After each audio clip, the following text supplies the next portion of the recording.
Iran, Israel और America जंग का दायरा लगातार वसी होता जा रहा है। जंग लगातार अब बढ़ती जा रही है। हमले और जवाबी हमलों का दौर लगातार चल रहा है। इस बीच आप देखिए कि एक तरफ जहां पर जबानी जंग तेज हो गई है, जहां पर दावे लगातार किए जा रहे हैं एक दूसरे को तबाह करने के, तो वहीं पर मैदान जंग में अगर आप देखिए तो हालात बद से बदतर होते जा रहे हैं। खासतौर से इजराइल का तल अवीव इस वक्त पूरी तरह से ईरान की गिरफ्त में है। ईरान के ड्रोन, ईरान के मिसाइल और ईरान के रॉकेट के जरिए से इजराइल के तल अवीव पर लगातार हमले किए जा रहे हैं। इजराइल के तल अवीव में बड़े पैमाने पर तबाही देखने को मिल रही है।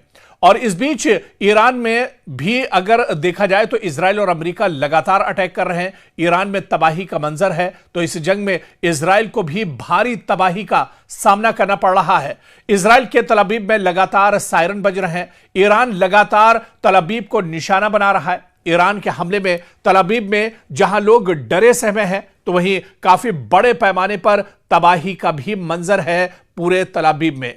उधर अमेरिकी सेंट्रल कमांड का कहना है कि उसने ईरान में 3000 से ज्यादा अहदाफ को निशाना बनाया है। जबकि इस बीच अक़वाम मुत्तहिदा में ईरानी सफीर के मुताबिक गुज़िश्ता शनिचर से अब तक इजरायली और अमेरिकी हमलों में 1300 से ज्यादा अफराद मारे जा चुके हैं।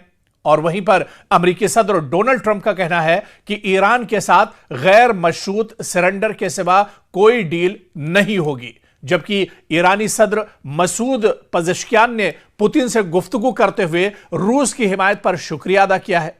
और इस बीच अक़वाम मुत्तहिदा के सरबराह ने खबरदार किया है कि मशरिक़ वस्ता में लड़ाई बेकाबू हो सकती है। जिस तरह के हालात बन रहे हैं, ये दरअसल काबू से निकलते जा रहे हैं। यानी कोई मुल्क जंग में शरीक हुआ तो जायज हदफ बन जाएगा। ईरान ने बाकायदा यूरोप को भी अब तनबीह दे दी है। मगरबी ममालिक को अब ईरान ने खुली तनबीह एक तरह से दी है, खुली वार्निंग एक तरह से ईरान ने दी है। और ईरान ने कहा है कि अगर कोई मुल्क इस जंग में शरीक हुआ, यानी मगरिब या यूरोप का कोई भी मुल्क अगर इस जंग में शरीक हुआ तो जायज हदफ वो भी बन जाएगा, यानी ईरान उस मुल्क पर भी हमला करेगा। इधर अमेरिकी फौज ने ईरानी अस्करी कुव्वत को तबाह करने में गैर मामूली कारकर्दगी दिखाई है। यह दरअसल दावा किया है अमेरिकी सदर डोनाल्ड ट्रंप ने। तो इस बीच ईरान, अमेरिका और इजराइल के दरमियान यह जंग दरअसल 28 फरवरी को शुरू हुई थी और जब से लगातार यह जंग चल रही है और इस जंग का दायरा भी लगातार बढ़ता जा रहा है। यानी सूरत हाल इस जंग में बहुत तेजी से तब्दील हो रही है। इस जंग में सूरत हाल बहुत तेजी से बदल रही है और ईरान की को बड़ी कीमत दरअसल चुकानी पड़ रही है। आपको याद होगा कि 28 फरवरी को जिस वक्त यह हमला शुरू हुआ था, पहले हमले में ही इजराइल और अमेरिका के मुश्तरका इस हमले में ईरान के supreme leader Ayatollah Ali Khamenei की शहादत हो गई थी। आयतुल्लाह अली खामनेई को शहीद कर दिया गया था इस हमले में। लेकिन इस हमले के बाद ईरान ने भरपूर तरीके से जवाबी हमला शुरू किया और सिर्फ इजराइल को ही निशाना नहीं बनाया, बल्कि पूरे मशरिक़ वस्ता में जहां जहां अमेरिका के तंसीबात थे, जहां जहां अमेरिका के सिक्योरिटी फोर्सेस हैं, जहां जहां अमेरिका के लोग मौजूद थे, उनका अमला मौजूद था, वहां वहां पर ईरान ने बड़े पैमाने पर एक तरह से अपने हमले शुरू किए। और इस तरह से पूरी जंग पूरे मशरिक़ वस्ता में एक तरह से फैल गई। और सिर्फ पूरे मशरिक़ वस्ता ही में नहीं, बल्कि कब्रस में जहां पर ब्रिटेन का एयरबेस था, वहां पर भी ईरान ने हमला किया। आज़रबाईजान में भी ईरान ने हमला किया और उसने दावा किया। और इसके अलावा सऊदी अरब में जो आरामको की ऑयल रिफाइनरी है, जो सबसे बड़ी ऑयल रिफाइनरी है, उसे भी एक तरह से ईरान ने निशाना बनाया। और इस बीच अबराए हुर्मुज में आप देखिए, जहां पर अमेरिका का सबसे मजबूत बहरी बेड़ा अब्राहम लिंकन मौजूद था, वहां भी ईरान ने एक तरह से अटैक किया और अब्राहम लिंकन को पीछे हटने पर एक तरह से मजबूर कर दिया। और इस वक्त जो बड़ी खबर है, वो बड़ी खबर यही है कि अबनाए हुर्मुज में एक और ऑयल टैंकर को ईरान ने निशाना बनाया है। इस ऑयल टैंकर पर ईरान के कई मिसाइल, कई ड्रोन के जरिए से बताया जा रहा है कि यह हमला किया गया है। कई ड्रोन इस ऑयल टैंकर पर आकर गिरे हैं, जिसके बाद पूरा जो ऑयल टैंकर है, यह दरअसल तबाह हो गया। भयानक बुरी तरह से आग इस ऑयल टैंकर में लग गई और उसके बाद एक तरह से अफरा तफरी मच गई। तो कुल मिलाकर पूरे मशरिक़ वुस्ता की बात करें या फिर ईरान से लेकर तेहरान तक बात करें या फिर तेहरान से लेकर तल अवीव तक बात करें, हर जगह तबाही तबाही देखने को मिल रही है। इस जंग में जाहिर सी बात है कि एक निहत्था और कमजोर ईरान एक तरफ है और दूसरी तरफ दुनिया की सुपर पावर यानी अमेरिका और इजराइल एक साथ खड़े हैं। तो ऐसे में कहीं ना कहीं ईरान को काफी ज्यादा नुकसान का सामना करना पड़ रहा है, क्योंकि इजराइल और अमेरिका लगातार ईरान को निशाना बना रहे हैं। ईरान के अलग अलग शहरों को दरअसल निशाना बनाया जा रहा है और ऐसे में आप देखिए कि ईरान के अंदर बड़े पैमाने पर तबाही हुई है। ईरान खुद यह दावा कर रहा है, बल्कि ईरान का यह कहना है कि इजराइल और अमेरिका की तरफ से जो शहरी इलाके हैं, जहां पर मासूम लोग हैं, जहां पर मासूम बच्चे और खवातीन हैं, उन्हें दरअसल इजराइल और अमेरिका लगातार निशाना बना रहा है और बड़े पैमाने पर जानी नुकसान एक तरह से ईरान के अंदर हो रहा है। हालांकि ईरान भी हाथ पर हाथ धरकर नहीं बैठा है। ईरान की जितनी वुसअत है, ईरान की जितनी ताकत है, उस हिसाब से ईरान भी लगातार पलटवार कर रहा है और यही वजह है कि तेहरान से लेकर तल अवीव तक हाहाकार मचा हुआ है। और तल अवीव में आप देखिए बड़े पैमाने पर नुकसान हुआ है, जहां पर लगातार चाहे दिन हो या रात, सुबह हो या शाम, हर वक्त ईरान की तरफ से ईरान के जो रॉकेट्स हैं, जो मिसाइल हैं या ड्रोन हैं,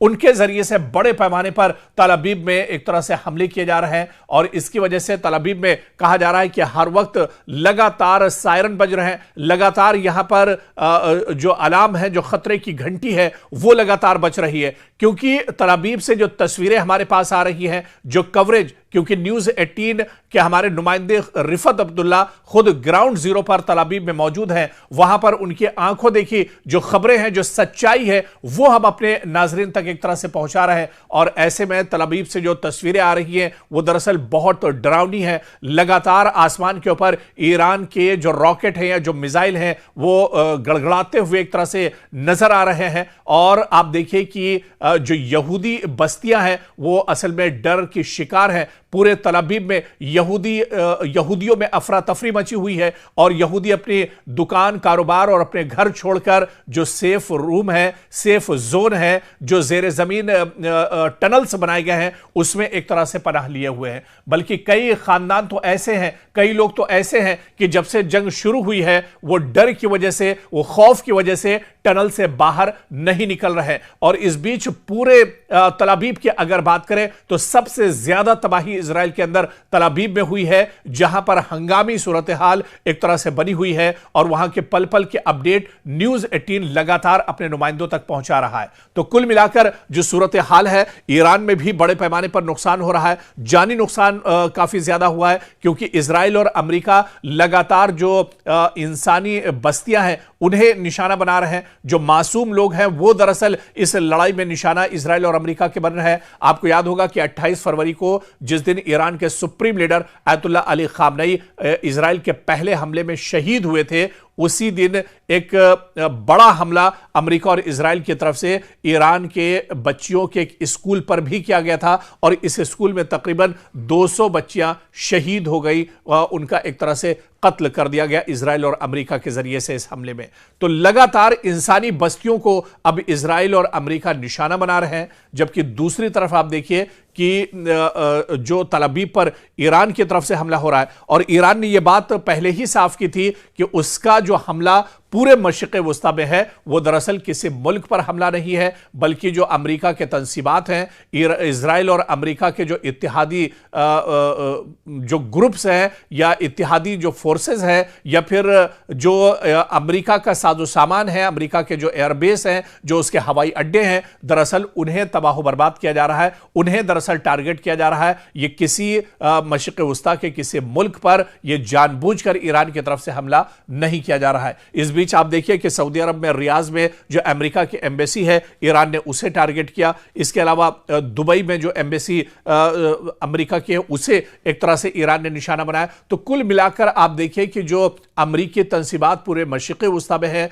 उन्हें लगातार निशाना बनाया जा रहा है। हालांकि एक तरफ अमेरिका के सदर डोनाल्ड ट्रंप ये कह रहे हैं कि ईरान सरेंडर कर दे और ईरान के पासदाराने जो इनकलाब है वो हथियार डाल दें ताकि ईरान में जो हालात हैं वो बेहतर हो सके। लेकिन दूसरी तरफ ईरान के अवाम का यह कहना है कि ईरान के supreme leader ayatollah Ali Khamenei की शहादत का वो बदला लेंगे और वो एक तरह से इस जंग में हथियार डालने वाले नहीं हैं, बल्कि डटकर वो एक तरह से मैदान में खड़े हैं। आप देखिए कि तेहरान की सड़कों पर जहां पर लगातार हमले हो रहे हैं वहां पर लोगों का जो जोश और जज्बा है वो इस तरह का बना हुआ है कि लोग अपने घरों को वापस नहीं जा रहे हैं। लोग दुश्मन को मिटाने के लिए लगातार एक तरह से मज़ाहमत कर रहे हैं, बल्कि ईरान के अवाम का यह कहना है कि आज इस मुश्किल घड़ी में पासदाराने इनकलाब के साथ, ईरान के फौज के साथ ईरान के अवाम पूरी तरह से खड़े हैं। यानी इस जंग में अगर उनकी भी जरूरत हुई तो वो एक तरह से पीछे हटने के लिए तैयार नहीं है। तो एक तरफ जहां अमेरिका ये बात कह रहा है कि ईरान सरेंडर कर दे, वहीं दूसरी तरफ ईरान के अंदर लगातार लोगों में एक जोश और वलवला है। लोग अपने लीडर यानी ईरान के supreme leader ayatollah Ali Khamenei की शहादत का बदला लेने के लिए दरअसल काफी उनके अंदर नाराजगी और गुस्सा है और इसी वजह से वो लगातार डटे हुए हैं। हालात पर उनकी नजर बनी है।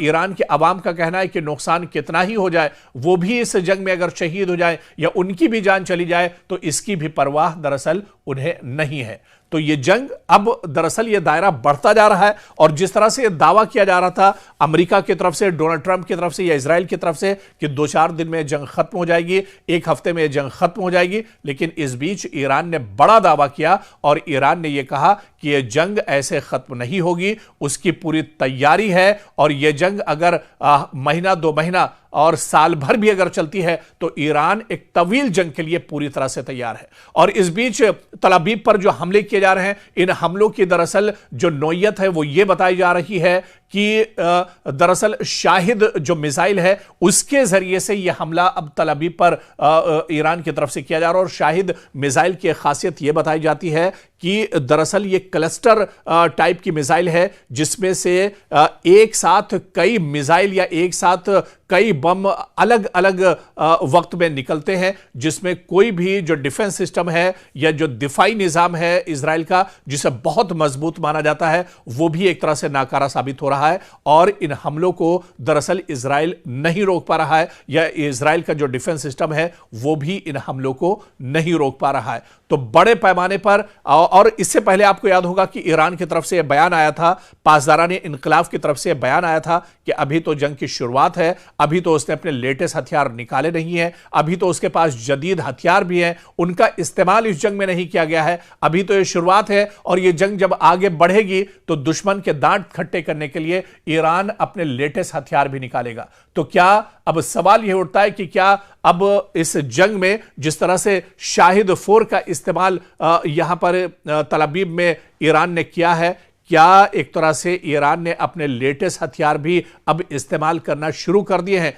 क्या बहुत बड़ी तबाही अब इजराइल के अंदर होगी या पूरे मशरिक़ वुस्ता में जहां पर अमेरिका के एयरबेस हैं उन्हें बहुत बड़ा एक तरह से नुकसान पहुंचाने के लिए अब ईरान ने एक नई हिकमत अमली बना ली है? क्योंकि अब लगातार जंग का दायरा बढ़ता जा रहा है और आप देखिए कि पिछले 8 या 9 दिन की इस जंग में ईरान दरअसल तनहा खड़ा है और दूसरी तरफ दुनिया की बड़ी ताकत और उसके अलावा मशरिक़ वुस्ता का पूरा सपोर्ट, यानी जितने ममालिक जो ईरान के, जो अमेरिका के एक तरह से पिट्ठू बने हुए हैं, जो अरब ममालिक, वो लगातार कहीं ना कहीं मशरिक़ वुस्ता के ममालिक इजराइल और अमेरिका के साथ इस जंग में शामिल हैं। तो एक तरफ ईरान जो तने तनहा इस जंग में एक तरह से है और दूसरी तरफ यह कहा जाए कि दुश्मनों की एक बड़ी फौज है जिसका सामना ईरान एक तरह से डटकर कर रहा है। और ईरान ने यह साफ कर दिया है कि यह जंग 2-4 दिन नहीं, 2-4 महीने नहीं, यानी साल भर भी चलती है, तवील भी अगर यह जंग होती है, बहुत लंबी भी अगर यह जंग खिंचती है तो उसके लिए भी ईरान पूरी तरह से तैयार है।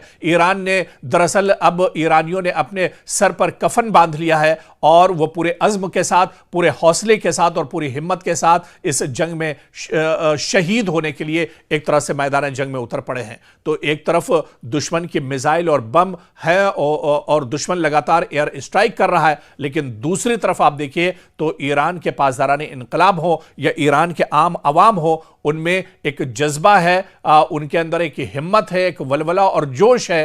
तो ये दरअसल सीधा सीधा फर्क है ईरान और इजराइल और अमेरिका के दरमियान, जो इस जंग में ईरान अभी तक टिका हुआ है। नहीं तो यह दावा अमेरिका की तरफ से किया जा रहा था कि एक हफ्ते से ज्यादा यह जंग नहीं चलेगी। बाद में अमेरिका की तरफ से यह कहा गया कि यह जंग को 1 महीना भी लग सकता है, और अब यह माना जा रहा है, जिस तरह से अमेरिका इशारा कर रहा है, कि यह जंग और ज्यादा खिंच सकती है। लेकिन यह जंग जितनी ज्यादा खिंचेगी उतना ज्यादा नुकसान इजराइल और अमेरिका का होगा, मशरिक़ वुस्ता पर उतना ज्यादा दबाव बढ़ेगा, बल्कि पूरी दुनिया पर इसका एक दबाव देखने को मिलेगा, क्योंकि गैस, ऑयल एंड गैस की कीमतें जो हैं वो आसमान को छूने लगेंगी। अपनाए हुर्मुज को जिस तरह से ईरान ने पूरी तरह से बंद कर दिया है, यानी दुश्मन इजराइल और अमेरिका या उसके इत्तेहादियों के कोई भी टैंकर यहां से गुजर नहीं सकते हैं। तो ऐसे में यह जंग जितनी ज्यादा खिंचेगी, दुनिया पर इसका दबाव उतना ज्यादा बढ़ेगा, और इसका सबसे ज्यादा जो असर है, यानी जो सबसे ज्यादा तबाही का सामना है, वो एक तरह से